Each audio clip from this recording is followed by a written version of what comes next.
মোদি সাহেব গেছেন বাংলাদেশ নিয়ে বড় একটা চক্রান্ত করে, যে ট্রাম্পকে দিয়ে উনি বলাবেন হ্যাঁ বাংলাদেশে অনেক গণ্ডগোল, ব্যর্থ রাষ্ট্র, হিন্দুরা অনিরাপদ, হাসিনার বাড়ি অনিরাপদ, অমুক বাড়ি ভেঙে ফেলেছে, বাংলাদেশ খুব খারাপ, খুব জঘন্য রাষ্ট্র, এটা সেটা বলাবেন মোদি সাহেব। কিন্তু মোদি সাহেব এটা বুঝেন নাই যে এটা আইয়ামুল্লাহ চলছে, এটা বুঝেন নাই। ট্রাম্পের কাছে গিয়া ফানস, ট্রাম্পের কাছে গিয়া কি ফানস। ওয়াযাক্কিরহুম বিআইয়ামিল্লাহ, আল্লাহু আকবার, তাকবীর। যেখান দিয়ে মাথা তোলে মাথা আল্লাহ ভেঙে দেন।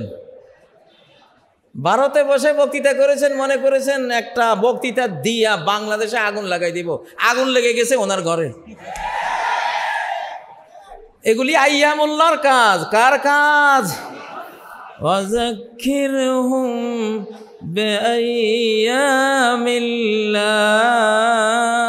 এটা আইয়ামুল বঙ্গবন্ধু না, এটা আইয়ামুল হাসিনা না, এটা আইয়ামুল হিন্দ না, এটা আইয়ামুল আমেরিকাও না, এটা আইয়ামুল ইউরোপ না, এটা আইয়ামুল জাতিসংঘ না, আইয়ামুল নিরাপত্তা পরিষদও না। আমি সবাইরে সাবধান করতেছি, ঠিক হইয়া যাও। জাতিসংঘ ঠিকঠাক হইয়া যাও। আমেরিকা, ইউরোপ, অস্ট্রেলিয়া, পুতিন সব ঠিক হইয়া যাও। তুমি যদি মুসলমান হওয়ার গ্যারান্টি দাও আমাকে, আমি তোমার ইউক্রেন রাশিয়া যুদ্ধ বন্ধ করে দেবো ইনশাআল্লাহ। কারণ মালিকের দিয়ে কাজ করাই, নিজেরা করি না। কারে দিয়ে কাজ করাই? মালিকের দিয়ে কাজ করাই। আমার শিশুকাল থেকে এটা আমার একটা তরিকা আছে, আলহামদুলিল্লাহ। আমার সাথে যে লাগায় আমি হেরে খুব একটা ডিস্টার্ব করি না। আমি চিন্তা করি যে এই লোকটার পিছনে 5টা মিনিট আমি নষ্ট করলে গোটা জাতি ক্ষতিগ্রস্ত হবে। ওই 5 মিনিট আমি 5টা হাদিস পড়বো, 5টা আয়াত নিয়ে গবেষণা করব। তাহলে আমি উপকৃত হলাম, আমার জাতীয়। একটা ঢাকায় আমারও খুব ডিস্টার্ব করছে কিছুদিন আগে, শুনেছেন তো? গত পরশু খোয়াড়ে ঢুকছে, আলহামদুলিল্লাহ। আমি বলছিলাম দেখ, এ কাজী ইব্রাহিমকে নিয়ে টানা হেঁচড়া করিস না, কারণ এর লগে লাগাইলে সে নিজে কিছু করবে না, সে উপরের সাথে যোগাযোগ করবে। উপরওয়ালা আমার বন্ধু, আমি জানি উনি আমার বন্ধু, সিরিয়াস বন্ধু। আমরা 2 বন্ধু মিলে চাইলে গোটা দুনিয়া উথাল ফাতাল করে ফেলবো ইনশাআল্লাহ, কারো কিছু করার নাই। আমরা 2 বন্ধু মিলে কাজ করি। ওরা বলছি দেখ, তুই সৃষ্টিকর্তার মার খাওয়ার জন্য রেডি হ, কারণ আমি অন্যায় করি না, তুই অন্যায় করেছিস। আমার বন্ধু জবাব দেবে। ঠিকই গত পরশু উনি কট ডেভিল হান্ট, ডেভিল হান্ট। কে করলো, কে করলো? আমি কি আমার বন্ধু করছে, আমার বন্ধু করছে। এই যে শাহজালাল রহমতুল্লাহ আলাইহি গৌর গোবিন্দের বাসা বাড়ি বিল্ডিং কি উনি ভাঙছে না বন্ধুও ভাঙছে? ওই শক্তিটা কার ছিল? কার? আল্লাহর। কার শক্তি? আল্লাহর। একবার আসলো আনসার বিদ্রোহ নিয়ে, আমি দেখলাম আনসারা সচিবালয়ে ঢুকে হায়রে যেই মারামারি, রক্তারক্তি। আল্লাহ তাআলা তার এক বাহিনী পাঠাইয়ে এমন পিটুনি খাওয়াইলো, একেবারে ঠান্ডা। 136 বারের বেশি ঢাকা দখলের ষড়যন্ত্র হয়েছে, 136টার বেশি আক্রমণ হয়েছে। প্রত্যেকটা আক্রমণ আকাশ থেকে মাথা ভেঙ্গে আল্লাহ তাআলা ধূলিসাৎ করে দিয়েছেন। কারণ ওরা জানে না যে এটা আইয়ামুল্লাহ। এটা কি? এটা আইয়ামুল্লাহ। আব্রাহাও বুঝে নাই যে আমি যে কাবা ভাঙতে চাইতেছি এটা কিন্তু ওই যুগের আইয়ামুল্লাহ ছিল। কেমনে আইয়ামুল্লাহ ছিল? আল্লাহ সিদ্ধান্ত নিয়েছেন যে মুহাম্মদ সাল্লাল্লাহু আলাইহি সাল্লামকে আনবেন, বিশ্ব মানবতার হেদায়েতের জন্য রাহমাতুল লিল আলামিনকে আনবেন। ওনার জন্ম হবে তার 55 দিন আগে আব্রাহা আসছে ওনার কাবাঘর ভাঙার জন্য। আল্লাহ কয় তুই আর সময় পাইছিলি না? হ্যাঁ, সময় পেয়েছিস না? তুই আইয়ামুল্লাহর রেড জোনে রেড জোনে ঢুকেছিস কেন? وأرسل عليهم طيرا أبابيل আল্লাহু আকবার। Abraha red cross, red zone অতিক্রম করেছিল, আইয়ামুল্লাহর সীমানায় ঢুকে এমন মার খাইছে, তাও আবাবিলের হাতে। কার হাতে? হাতি বাহিনী যদি উট বাহিনীর হাতে মার খাইতো তবু একটা মানিজ্য থাকতো, ঠিক না? খাইলেও কার হাতে? তা পাখির মধ্যে যদি বাজ পাখি হইতো তবুও বলা যাইতো না কিছু ইজ্জত আছে। এইরকম নিরীহ পাখি জীবনে যার ইতিহাসে নাই যে কাউকে ঠোকর মারছে বা থাবা মারছে বা ছৌ মারছে, ঠিক না? আবাবিল ছোট ছোট এতটুকু পাখি, ওগুলির হাতে আব্রাহা মার খাইয়া কাসফিন মাকুল, একেবারে চর্বিত ঘাসের মতো। কারণ কি? আইয়ামুল্লাহ রেড জোনে ঢুকছিল, আইয়ামুল্লাহ রেড জোনে ঢুকছিল। আমি বলি রে বাবারে, ফ্যাসিবাদীরা যতবার মাথা তুলবা ততবার মাথা ভাঙ্গা খাইবা। কারণ এটা কার আইয়াম, কার শতাব্দী? আল্লাহর শতাব্দী, ইমাম মাহাদির শতাব্দী, ঈসা আলাইহিস সালামের শতাব্দী, মুসলিম উম্মার শতাব্দী, ইসলামী আন্দোলনকারীদের শতাব্দী, ঠিক না? বাংলাদেশের আলিম ওলামার শতাব্দী, কোরআনের হাফেজদের শতাব্দী। এটা যতবার মাথা উঁচু করবা ততবার ভাঙ্গা খাইবা। কারণ আল্লাহ বলছেন যদি ফিরে আসো ফ্যাসিবাদ নিয়া, আমি ফিরে আসব বিভিন্ন রং বেরঙ্গের আযাব নিয়া। একবার আল্লাহ আইছে আযাবুল সমন্বয়ক নিয়া। সমন্বয়ক নামে যে কোনো আযাব পৃথিবীতে আছে এটা অতীতের ইতিহাসও লেখা নাই, আধুনিক বিশ্ব ইতিহাসেও কি লেখা নাই? আছে। কিন্তু সমন্বয়ক নামক একটা আযাব নাজিল হইয়া, এবং এটার পিছনে সাথে সবাই ছিল, কিন্তু এটা সাইনবোর্ড ছিল কি সমন্বয়ক। এমন এক অদ্ভুত আযাব। এটা ডিবিতে 6 জন আটকায় রাখছে। কয় 6 জন আটকালে কি হবে? এরা তো কিছুই জানে না। তো জানে কে? কয় সেটাও তো জানি না। আল্লাহর আযাব কিভাবে আসে? আল্লাহু আকবার। আযাবুল সমন্বয়কের পরে আযাবুল বুলডোজার, আযাবুল বুলডোজার আইছে। বুলডোজারে ওদের বুঝ হয় নাই, এবার আইছে আযাবুল জাতিসংঘ। একবারে বলে দিছে, কয় যে হ্যাঁ তোরা খুনি। একেবারে মানবাধিকার রিপোর্ট দিয়ে দিছে যে ফ্যাসিবাদীরা কি ছিল?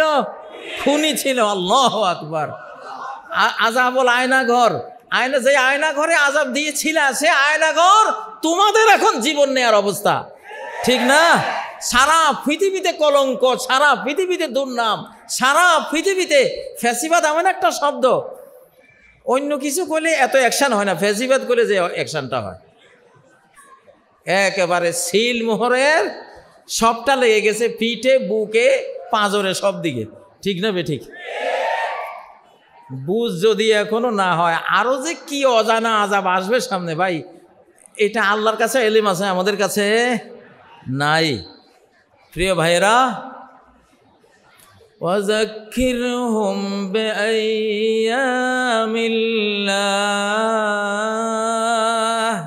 আইয়ামুল্লাহ একটা আছে, একটা আইয়ামের বয়ান আছে সূরা দোকানের 10 নম্বর আয়াত থেকে।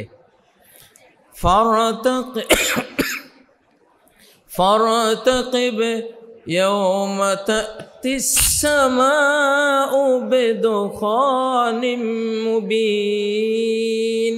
অপেক্ষায় থাকো, একদিন গোটা আকাশ, সমগ্র আকাশ কালো ধোঁয়ায় আচ্ছন্ন হয়ে যাবে। এটা আইয়ামুল্লাহর মধ্যে একটা ইয়ম। আল্লাহ ধরা শুরু হয়ে গেছে, আল্লাহ ধরা কি শুরু হয়ে গেছে। একটার পর একটা ইয়ম, একটার পর একটা দিবস আসবে, গোটা বিশ্বকে কাঁপিয়ে দেবে, ঝাঁকিয়ে দেবে। বিশ্বে ক্রন্দন রোল পড়ে যাবে এমন অবস্থা আসতেছে। এখন হাদিসে যে আছে লা ইয়াখরুজুল মাহদি হাত্তা ইউকতালা সুলুস ওয়া ইয়ামুতা সুলুস ওয়া ইয়াবকা সুলুস, ইমাম মাহদি আস্তে আস্তে গোটা পৃথিবীর জনসংখ্যার 1/3 খুন হয়ে যাবে, 1/3 1/3 মারা পড়বে, শুধু 1/3 3/1 ভাগ বেঁচে থাকবে। 800 কোটিরে 3 ভাগ করলে 2 ভাগে কত পড়ে?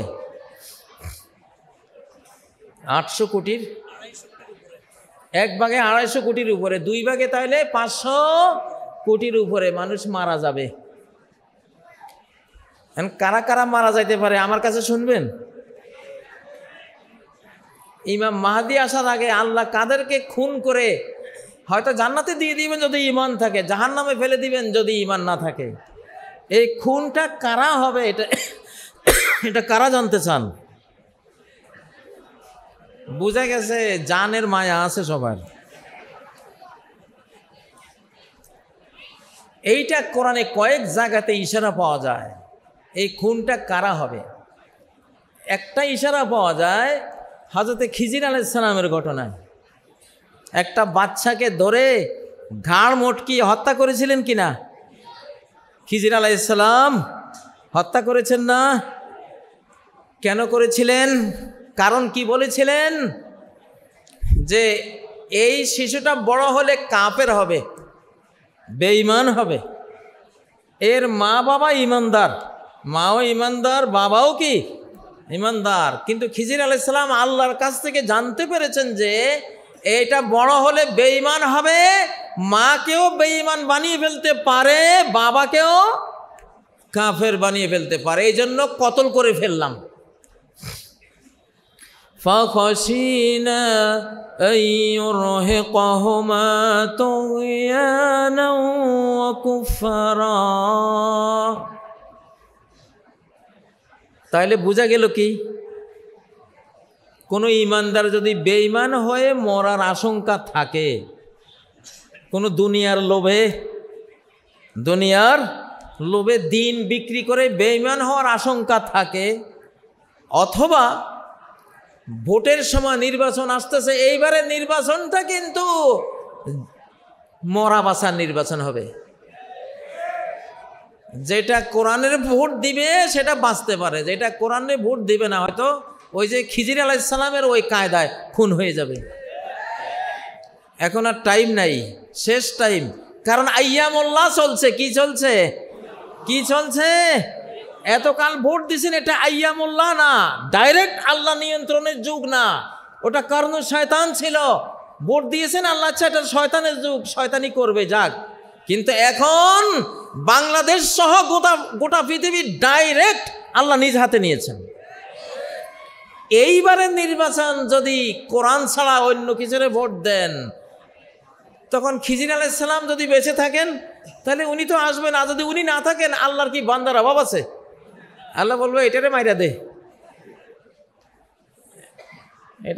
দে, এটা বেঁচে থাকলে তো আরো কাঠটা বেঈমান হবে, হয়তো ভোটের আগে সাফ করে ফেলাবো, এটা ভোটের সময় বেঈমান হয়ে মরতো কা, তার আগে আমি মাইরা জান্নাতে পাঠাই দিই। ঠিক না বে ঠিক? পৃথিবীতে এখন এমন ঘটনা ঘটতে থাকবে, অনেক ঘটনা ঘটবে। এখন শয়তানের সময় নাই, কারণ শয়তান বিদায় হয়ে গেছে, শয়তানের শতাব্দী বিদায় হয়ে গেছে। এখন আল্লাহর শতাব্দী শুরু হয়েছে। কার শতাব্দী? আল্লাহর। এই সময় শয়তান, মানুষ শয়তান, জিন শয়তান আমাদের সামনে ডিস্টার্ব করার জন্য কেউ আসতে পারবে না। যে আসবে তাকে আকাশ থেকে সাইজ করা হবে, জমিন থেকেও সাইজ করা হবে। এটা এমন একটা যুগ, এটা তাজদিদি সাল, 2024 সাল তাজদিদি সাল, নবায়নের সাল। 1924 সালে কোরআন হারিয়েছিলাম তুরস্কের ইসলামী খেলাফত হারাবার মাধ্যমে। 1924 থেকে 2024 100 বছর। 100 বছর পূর্ণ হলো। ইন্নাল্লাহা ইয়াবআস লিহাযিহিল উম্মাহ আলা রাসি কুল্লি মিআতি সানাহ মান ইউজাদ্দিদু লাহা দীনাহা। আল্লাহ তাআলা এই উম্মতের প্রতি 100 বছরের মাথায় দিন নবায়নকারী ব্যক্তিবর্গকে প্রেরণ করবেন। তারা ইসলামের যেগুলো হারিয়ে গেছে, যেগুলো উল্টে পাল্টে গেছে, বদলে ফেলা হয়েছে, এগুলোকে তারা একেবারে নতুন তরতাজা টাটকা করে বিশ্ববাসীর সামনে তুলে ধরবেন। সুবহানাল্লাহ। তো বড় আশ্চর্য বিষয় হলো এই তাজদীদি এই সনটা শুরু হয়েছে বাংলাদেশ থেকে। কোত্থেকে? কারণ পৃথিবীর কোনো দেশে এত যুবক, এত কালো চুলওয়ালা তাগড়া তরুণ, জনসংখ্যার 30% এই যুব শক্তি পৃথিবীর না আমেরিকায় আছে, না ইউরোপে আছে, না আরব দেশে আছে, না অন্য কোথাও আছে। মুসলিম জাহানে কোথাও নাই, অমুসলিম জাহানেও নাই। এই জন্য আল্লাহ তাআলা বাংলাদেশকে বাছাই করেছেন যে 100 বছর পরে যখন দুনিয়া নতুনভাবে ইসলামের জন্য রেডি হবে, এইটা শুরু হবে বাংলাদেশ থেকে। সুবহানাল্লাহ। হয়তো অনেকে ভাবছেন যে এত বড় কপাল কি আমাদের আছে? হ্যাঁ, আছে আপনাদের এত বড় কপাল।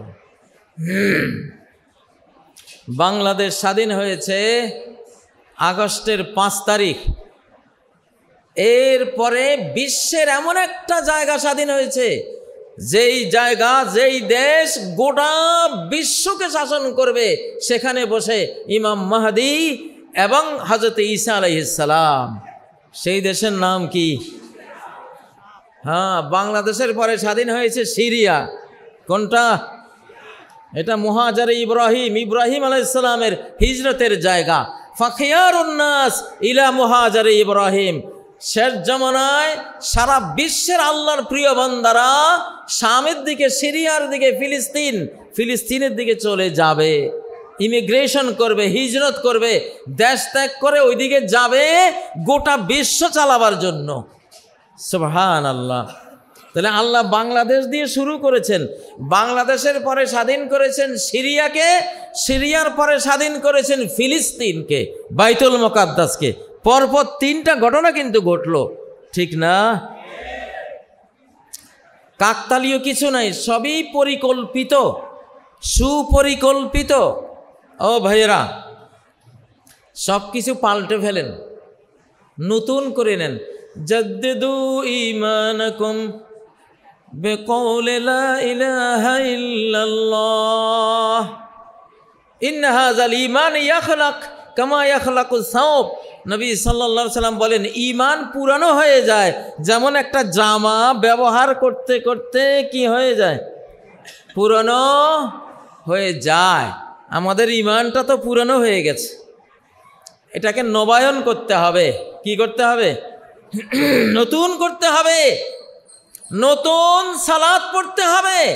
নতুন মানে আগে অমনোযোগী হয়ে পড়েছিলাম, এইবার এমন সালাত পড়ার অভ্যস্ত হব, সালাতে দাঁড়ালে দুনিয়া আর নাই আমার অন্তর্জগতে। দুনিয়া ভুলে একেবারে আনতাবুদাল্লাহ কান্নাকা তারা, আল্লাহর ইবাদত এমনভাবে করবা যেন অন্তর চক্ষু দিয়ে আল্লাহকে দেখতে পাচ্ছ তুমি। আল্লাহু আকবার। সালাতের সবচেয়ে বড় ফরজের নাম কি? কে বলতে পারবেন? উম্মতের সালাত দিয়েই তো উম্মতের নবায়ন শুরু হবে। ঈমানের পরে সালাত সবচেয়ে বড় ইবাদত।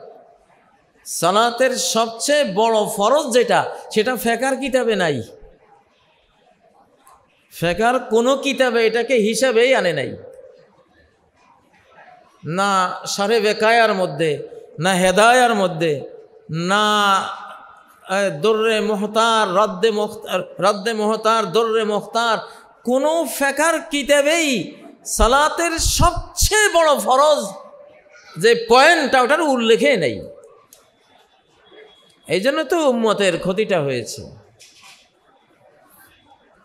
আল্লাযীনা হুম ফি সালাতিহিম খাশিউন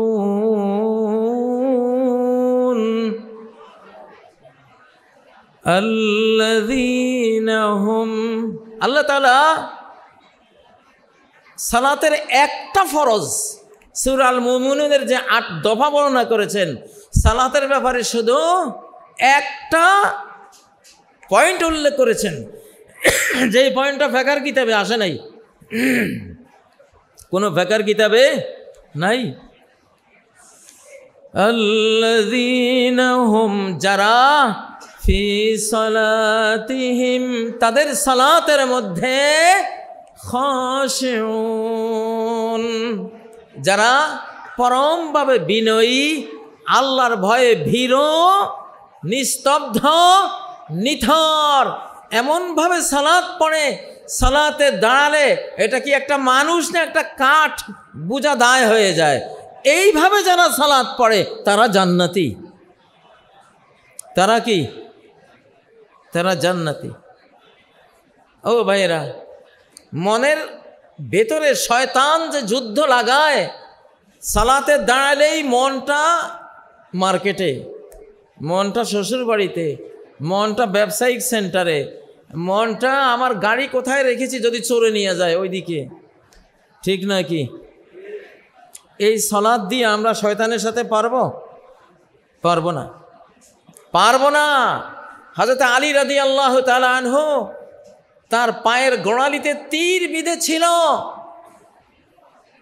টানা হেঁচড়া করে শক্তিশালী সৈনিকরাও বের করতে পারতেছিল না। পরে উনি যখন সালাতে দাঁড়ালেন, সর্বশক্তি দিয়ে টেনে ওই তীরটা সৈনিকরা বের করে নিল।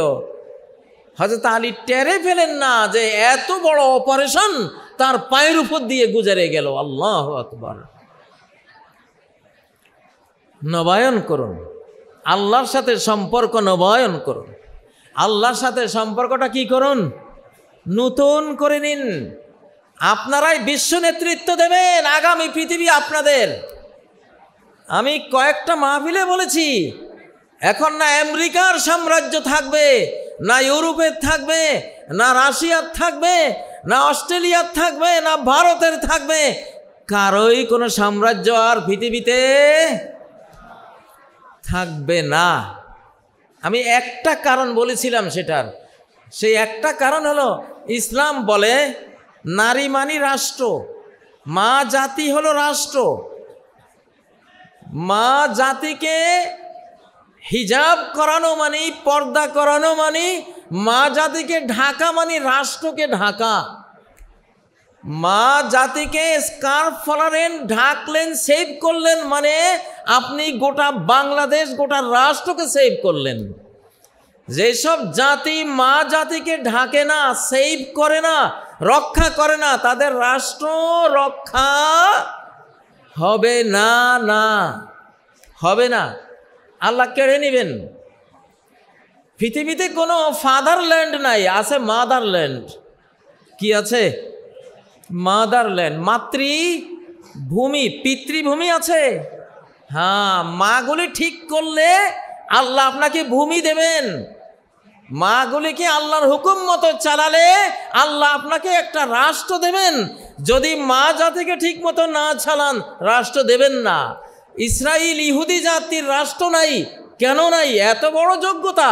সারা পৃথিবীর সম্পদের 99% ইহুদিদের দখলে, ব্যাংক অফ ব্যাংকস ইহুদিদের দখলে, তারপরে গভর্নর অফ গভর্নর, সারা পৃথিবীর গভর্নর তারা উঠায়, তারা বসায়, তারা দাবি করে এবং আদতে তারা এরকম করে। সারা পৃথিবীর যত অর্থনীতি, শিক্ষানীতি, রাষ্ট্রনীতি, যত নীতি, 24 প্রটোকল, ইহুদিদের 24 প্রটোকল বইতে উল্লেখ আছে, সব ওদের। তারপরেও আল্লাহ ওদের রাষ্ট্র দেয় নাই। কেন দেয় নাই?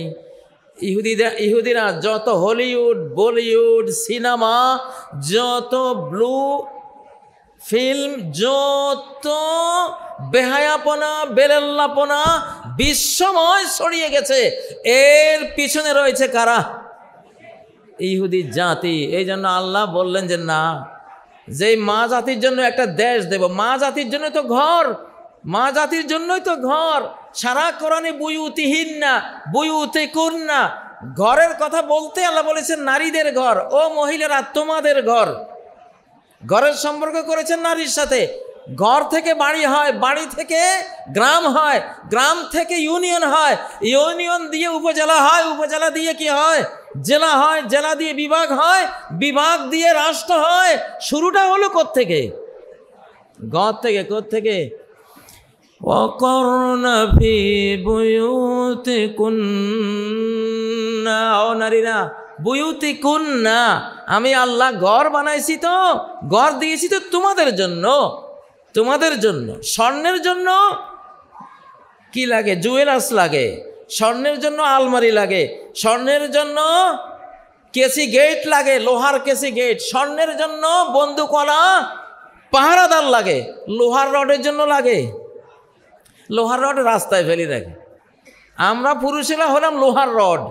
এটা রাস্তায় থাকলে কি, মাঠে থাকলে কি, ঘরে থাকলে কি, এত ওজন, এত শক্তি, এটা নিয়ে সহজে কেউ লাফালাফি করে না, টানা আসা করে না, ঠিক না? কিন্তু স্বর্ণ কি রাস্তায় ফেলে রাখা যায়? হ্যাঁ, এটা একটা সূক্ষ্ম কথা। ইউসুফ আলাইহিস সালাম যখন জুলাইখার পরীক্ষায় পাশ করেছেন, আল্লাহ তারে মিশর দিয়ে দিয়েছেন। হ্যাঁ, মিশর। হ্যাঁ, ও ভাইয়েরা, সোভিয়েত ইউনিয়ন একটা এত বিশাল সাম্রাজ্য, 150-200 বছর আগে সাম্রাজ্য সহজে পতন হয় না, 60 বছরেই পতন হয়ে গেল। কেন? মা জাতিকে ঢাকে নাই। ওরা বলে দিয়েছে মা জাতি হলো বাজারের পণ্য, ও যার তার সাথে থাকবে, সন্তান হলে ওগুলি রাষ্ট্রে পালন করবে। মাও নাই, বাবাও নাই, মা বাবা শব্দগুলি নাই, বুঝেছেন? আল্লাহ বলে তোদের রাষ্ট্রও নাই, আমি দেব না। 60 বছরের মাথায় তারা শেষ। 60 বছরের মাথায় কি শেষ? তো এখন আপনাদের পরিবারগুলিকে নবায়ন করেন, মা জাতিকে ঢাকেন। বাংলাদেশ খুব ঝুঁকিতে পড়ে গেছে। কেন? বয়ফ্রেন্ড গার্লফ্রেন্ড, এই ব্যভিচার, এই ব্যভিচার ঢুকে গেছে আমাদের স্কুল, কলেজ, ইউনিভার্সিটি, সর্বত্র, ঠিক নয় কি? আমি লক্ষ্য করলাম আমাদের শিশুকালে যখন এই ব্যাধিটা ছিল না, বাংলাদেশের অস্তিত্ব নিয়ে কোনো ভয় ছিল না, অস্তিত্ব নিয়ে কেউ ষড়যন্ত্র করে নাই। যেই বিএফ আর জিএফ ঢুকলো আমাদের তরুণদের মধ্যে, বিএফ আর জিএফ, তাই না? এটা যখন ঢুকলো, এখন শুনি পার্বত্য চট্টগ্রাম এটা নিয়ে যাবে যোগাম রাষ্ট্রওয়ালারা। এখন শুনি গোটা উত্তরবঙ্গ চিকিন্নেকের ওই পুরো এরিয়াটা নিয়ে যেতে চাচ্ছে ভারত। ব্যাপারটা কি? ব্যাপারটা আসল কারণটা হলো আমাদের ঘরে, আমাদের ঘরে মা জাতির হেফাজত ছেড়ে দিয়েছি। আল্লাহ কয় যে তোর রাষ্ট্র কিন্তু আমি তাইলে হেফাজত করব না। এই জন্য মা জাতিকে হেফাজত করেন। মা জাতিকে রক্ষা করলে রাষ্ট্র রক্ষা হয়, না হলে হয় না। 1975-এ বঙ্গবন্ধু সপরিবারে দুনিয়া থেকে বিদায় হলেন। মেজর ডালিমের স্ত্রীর উপরে নির্যাতন, ওই ধরনের হাজারো নারীর ইজ্জত হরণের কারণে ওইটা সংগঠিত হয়েছে। নারীর ইজ্জত যারা মারে তাদের রাষ্ট্র ক্ষমতা থাকে না। 2005-এও একই ঘটনা ঘটেছে, 2024-এও একই ঘটনা। ধর্ষণের সেঞ্চুরি ওরাই করেছে। প্রত্যেক অফিসে অফিসে গোপন কক্ষ ওরাই তৈরি করেছে, এবং যত্রতত্র বিভিন্ন পুলিশ বাহিনী, নিরাপত্তা বাহিনীর ভিতরে এমনভাবে নারীদেরকে ঢুকিয়েছে, গোটা বাহিনীকে করাপ্টেড করে দিয়েছে। আল্লাহ বলেন যা, তোদেরকে হয়তো বিদায় করে দিলাম। ওনারা বলে আমরা ফেরত আসবো। আমি বলি কোনো দিনও না, ফেরত আসবা না, ফেরত আসবা না। কেন ফেরত আসবা না?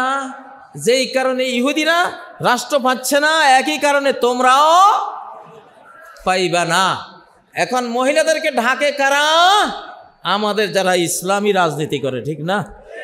যারা ইসলামী খেলাফত চায়, যারা কোরআন এবং হাদিস যারা পড়ায়, দিন যারা বুকে ধারণ করে, তারা নারীদের হেফাজত করে। আগামী বিশ্ব আমি কসম করে বলছি আল্লাহ তাআলা অচিরেই এদের হাতে দিয়ে দেবেন। আল্লাহ খুশি এদের উপরে যে আমার এই নারী জাতিকে তোমরা রক্ষা করেছো, হেফাজত করেছো, কন্ট্রোল করেছো। নারীদেরকে যারা কন্ট্রোল করতে পেরেছো সৎ পথে, তাদেরকে আমি বিশ্ব কন্ট্রোলের পাওয়ার দিয়ে দেব ইনশাআল্লাহ। আরেকটা কথা বললে খুব বুঝবেন, খুব বুঝবেন। 1924-এর পরে 2021 সালে আরবি গণনায় 100 বছর হয়। আরবি গণনায় 100 বছর, ইংরেজি গণনার 3 বছর আগে হয়।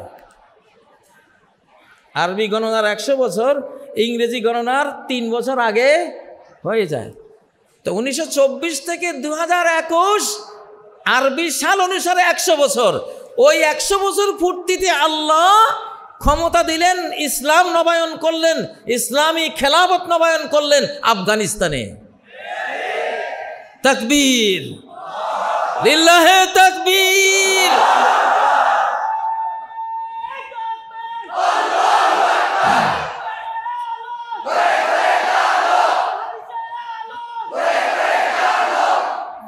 এখন প্রশ্ন হলো, কেন 2021-এ আল্লাহ মুসলিম 57 রাষ্ট্রের মধ্যে কোন রাষ্ট্রকে পছন্দ করলেন না ইসলামী খেলাফত নবায়নের জন্য?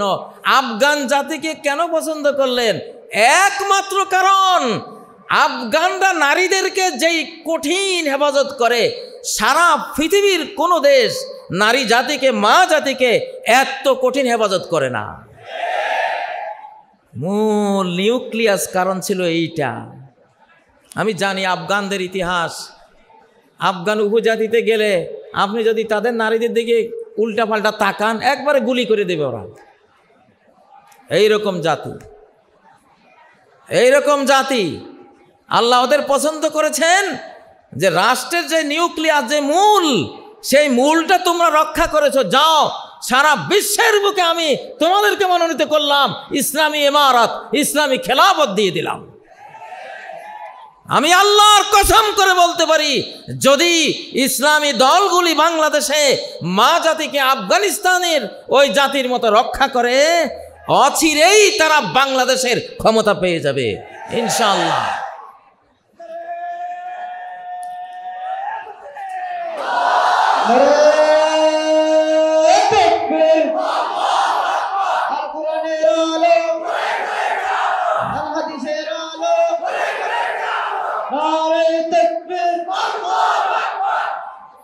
এখন চলছে ওয়াযাক্কিরহুম বিআইয়ামিল্লাহ,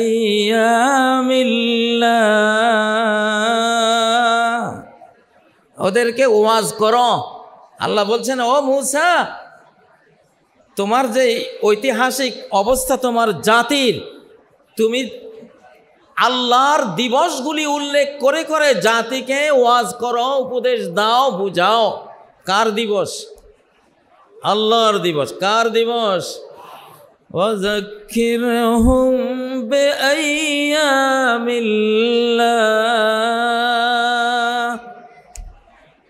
আমরা আরেক আইয়ামুল্লাহর মধ্যে এখন আছি আলহামদুলিল্লাহ। হযরত খিজির আলাইহিস সালামের কাহিনী কি আল্লাহ তাআলা এমনি একটা ঘটনা, যে একটা ঘটনা ঘটেছে, এই ঘটনা আর ঘটবে না, এরকম মোটেও না। এটা একটা কায়দায় কুল্লিয়া, ইউনিভার্সাল ল, একটা আইন শোনালেন যে দেখ বান্দা, তুই ইমানদারের ঘরে জন্ম হয়ে যদি বেঈমান হওয়ার আশঙ্কা দেখা দেয়, আমি তোরে দুনিয়া থেকে বিদায় করে দিতে পারি, যাতে তোর অনন্ত জীবনটা নষ্ট না হয়।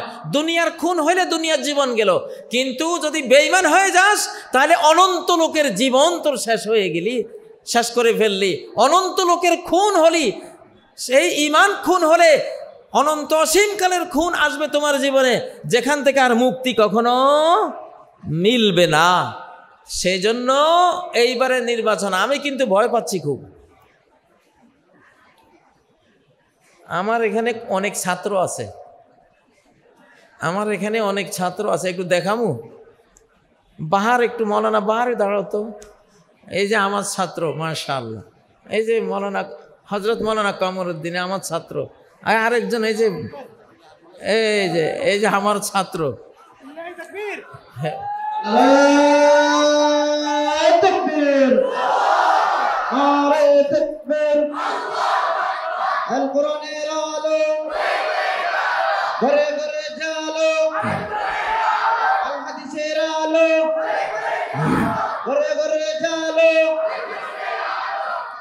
এরা আমার সাধারণ ছাত্র না, খুব মায়ার এবং খুব হাতে গড়া ছাত্র এই তিনজন। আরও আছে অনেক, আরেকজন আছে উনি এখানে দেখলাম না, আতিকুর রহমান। মহলে সব বড় বড় মৌলানা। ওদের কথা কেন বললাম, আমি এদেরকে যখন পড়াইতাম, আজকে যে স্টাইলে আপনাদেরকে বক্তৃতা করতেছি এইভাবে পড়াইছি ওদেরকে। আমরা আন্দাজে কথা বলি না। হাদিস 40 বছর বুখারী, মুসলিম, তিরমিজি, নাসাই, আবু দাউদ, ইবনে মাজাহ এগুলো পড়িয়েছি এসব ছাত্রদেরকে। পড়াতে পড়াতে পড়াতে পড়াতে একটা বিশ্ব পরিস্থিতি আগামী দিনে কি আসতে পারে, কি হতে পারে, এগুলি আমাদের চোখের সামনে ভাসে। এই জন্যই কথাগুলি বলি, মিস হবে না। আমাদের মুখ দিয়ে আল্লাহ যে কথা আনাবেন এটা অবশ্যই দেখবেন, এটা কোথাও না কোথাও কোরআনে হাদিসে এটার বর্ণনা এটা আছে। তো এইবারের বাংলাদেশের নির্বাচনটা বড় মারাত্মক, কারণ 1757 সালের পলাশির স্বাধীনতার সূর্য অস্তমিত হয়েছিল 1757 সালে পলাশির যুদ্ধে। তার 350 বছর পরে দেশটা এই জনগণ আমরা হাতে পেয়েছি এইবার। এর আগে যে 47 আমরা পেয়েছি সেটা আমাদের ফুল স্বাধীনতা ছিল না। পাকিস্তানিরা তারা জুলুম করে, অন্যায় করে, উল্টাপাল্টা করে ভেঙে দিয়েছে। এরপরে 71 সালে যেটা পেয়েছি ওটা তো দেশটার পুরা দলিল নিয়ে গেছে ইন্ডিয়ায়। 7 দফা গোপন চুক্তি পড়লে তো রক্তের মধ্যে আগুন লাগে আমার। কি লেখলো তারা চুক্তির মধ্যে, যে বাংলাদেশের কোনো সেনাবাহিনী থাকবে না, বাংলাদেশের বড় বড় পোস্টগুলিতে এসে চাকরি করবে ভারতীয়রা, সচিব হবেন ওনারা, বুঝেন না, আমাদের বড় বড় হর্তাকর্তা হবেন সব ওনারা।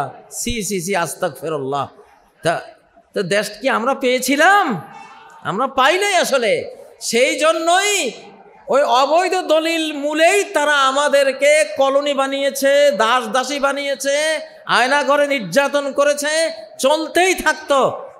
এই 2024-এর 5ই আগস্ট আল্লাহর নিজের কুদরতে, রহমতে দেশটা আমরা হাতে পেয়েছি। এইবার ভোট কারে দিবেন?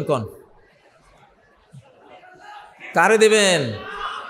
এটা কি মানেন দেশটা আল্লাহ আপনাদেরকে দিয়েছেন? সমন্বয়ক বা কারো সাধ্য ছিল না। আজও কেউ জানে না কিভাবে এই ঘটনা ঘটলো। সমস্ত পুলিশ যাদের হাতে, সমস্ত র্যাব যাদের হাতে, সমস্ত বিজিবি যাদের হাতে, সমস্ত সেনাবাহিনী যাদের হাতে, সমস্ত আমলা, সচিব, মন্ত্রী সব যাদের হাতে, তারপরে আবার ভারতের মতো এত বড় রাষ্ট্র যাদের হাতে, তাদের পরাজয় কয়েকটা পোলাপাইনের চিৎকারে হয়েছে? সমন্বয়কদের আন্দোলনে হয়েছে না। এইটা শারীরিক আন্দোলনের সাথে যুক্ত হয়েছিল আধ্যাত্মিক বিশাল এক আন্দোলন। এটা ঊর্ধ্ব জগৎ থেকে নিম্ন জগৎ পর্যন্ত হয়েছে। আল্লাহ সরাসরি নিজে এখানে কন্ট্রোল করেছেন এবং দেশটা আল্লাহ আমাদের হাতে তুলে দিয়েছেন। এবার ভোট আল্লাহকে দিবেন না শয়তানকে দিবেন? কারা কারা আল্লাহকে ভোট দিবেন?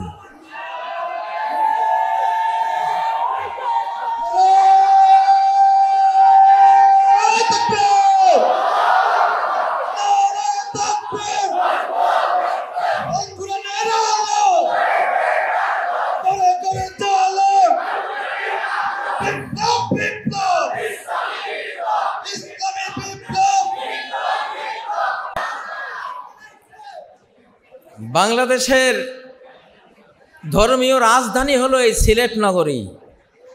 এটা বাংলাদেশের ধর্মীয় রাজধানী। ইনশাআল্লাহ আমি কালকে 5 বাগি ওই হযরত মৌলানা শামসুল হুদা 5 বাগি সাহেবের ওখানে গিয়েছিলাম, যে আগামী যুদ্ধের জন্য যদি কোনো ফোর্স লাগে তাহলে 5 বাগি ফোর্স নামে একটা ফোর্স বানাইবা। 5 বাগি মুক্তিযোদ্ধা এরা, হযরত মৌলানা 5 বাগির নামে। আল কাসাম ব্রিগেড ফিলিস্তিনে তিনিও বড় যোদ্ধা ছিলেন, বড় আলেম ছিলেন। ওনার নামে আল কাসাম ব্রিগেড, যেটা সাম্রাজ্যবাদীদেরকে পরাস্ত করেছে। আর সিলেটে একটা ফোর্স হবে শাহজালাল ফোর্স, শাহজালাল ফোর্স। কারা কারা হতে রাজি? হ্যাঁ,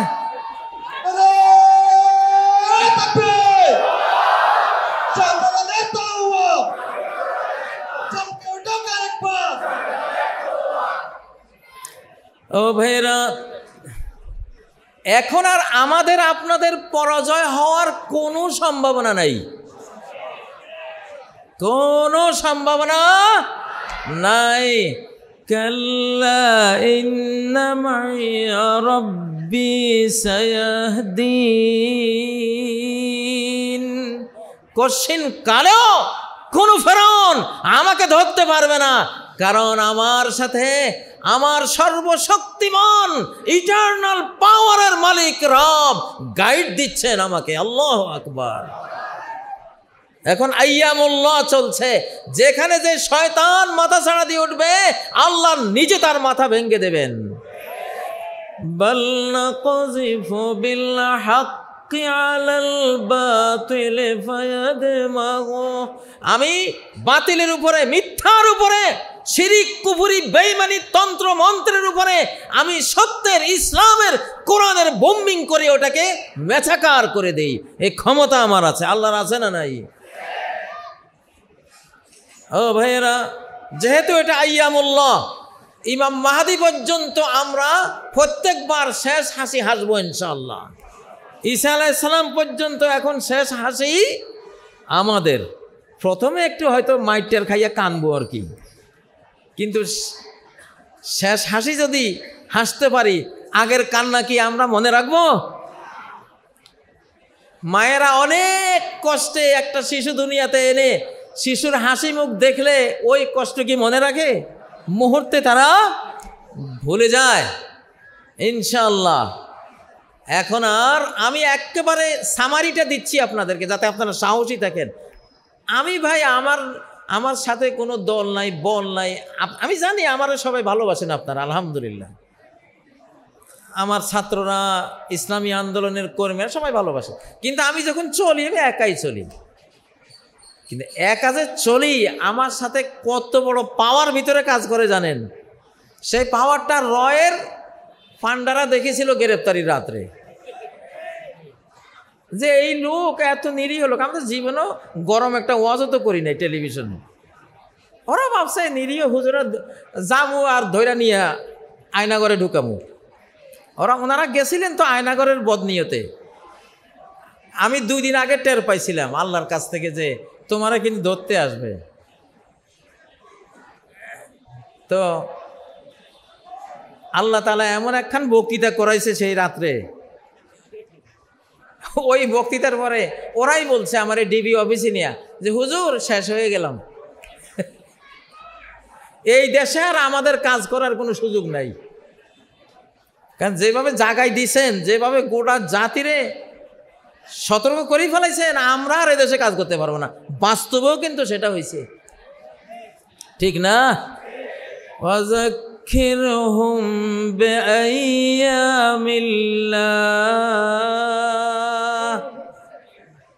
কার আইয়াম? এখন কার আইয়াম? কার দিবস? কার শতাব্দী? কার যুগ? আপনারা ডরান কা? আল্লাহ কয় আমি আছি তো, ছোট্ট মানুষ হলে কি হবে?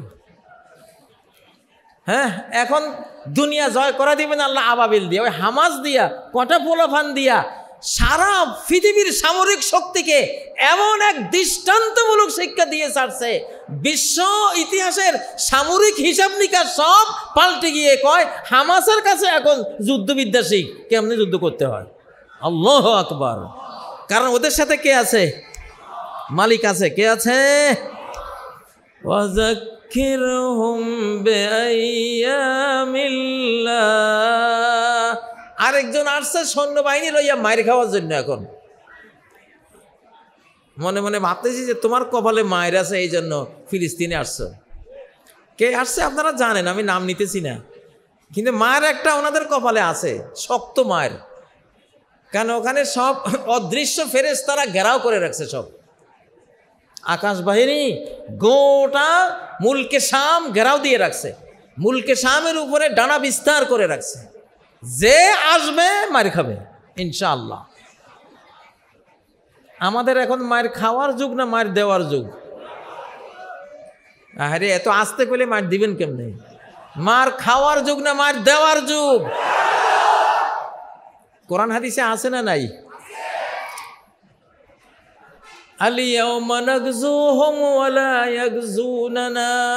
আযাব যুদ্ধের পরে নবীজি বলছেন, আজ থেকে আমরা আক্রমণ করব, ওরা আর আক্রমণ করতে পারবে না ইনশাআল্লাহ। আইয়ামুল্লাহ শুরু হয়েছে, এখন যে আসবে আমাদের হাতে মার খাইতে হবে ইনশাআল্লাহ। আল্লাহর বলেই তো বল। সম্মানিত উপস্থিতি, গরম ওয়াজ বেশি করা যায় না, বয়স তো হয়েছে। এত বড় হিট দিয়া বেশিক্ষণ ওয়াজ করলে সামনে যখন যুদ্ধ লাগবে তখনকার জন্য তো কিছু শক্তি আমার রাখতে হইতেছে, রিজার্ভ। কারণ আমি জানি যদি আমাকে একা লড়াই করতে হয়, আমি আমার বন্ধুরে নিয়ে একা লড়াই করে পরাস্ত করে দেবো ইনশাআল্লাহ। এত বড় সাহস আল্লাহ আমার ভিতরে দিয়ে রাখছেন। আপনাদেরকে কেন বলতেছি যে আপনারা ঘরে বসে থাকবেন আর আমি যুদ্ধ করতে যাব? কেন বলতেছি? আমার সাহস দেখে, বুড়ার সাহস দেখে জওয়ানরা তাদের ভেতরে অগ্নুৎপাত শুরু হবে নাকি? তাকবীর, লিল্লাহে তাকবীর। হয় নাই? আরো জোরে।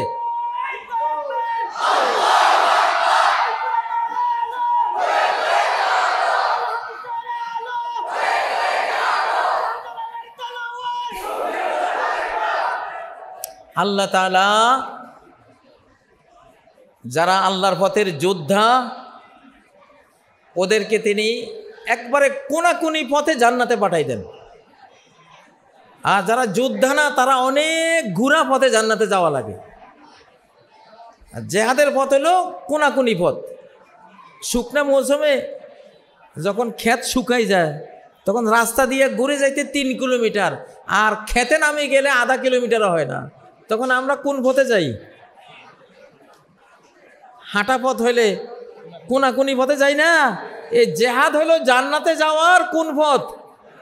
এ কোনাকুনি পথ। কোনাকুনি পথ কারা চান? কোনাকুনি পথ কারা চান? ইনশাআল্লাহ আমি আর আমার ছাত্ররা গাজওয়াতুল হিন্দ যেদিন হবে সবার আগে হুঙ্কার তর্জন গর্জন আমরা দেব ইনশাআল্লাহ। এটা এখন থেকে তো শুরুই করছি ইনশাআল্লাহ। আপনারা ভয় পাবেন না, ভয়ের কোনো কারণ নাই। আমি কথা লম্বা করব না। আল্লাহ তাআলা আপনাদের এই মাহফিল কবুল করেন। আপনারা যে উজ্জীবনী শক্তি নিয়ে মাহফিলে ছিলেন, যে তারুণ্য আমি দেখতে পাচ্ছি, শাহজালালি যে তারুণ্য, আলহামদুলিল্লাহ খুব ভালো লেগেছে। এখানে যেহেতু এটা মাদ্রাসা, তো মাদ্রাসাগুলিতে তো কিছু আমাদেরকে সহযোগিতা করতে হয়। সেটার জন্য তো কিছু বক্স দেয়া আছে নাকি?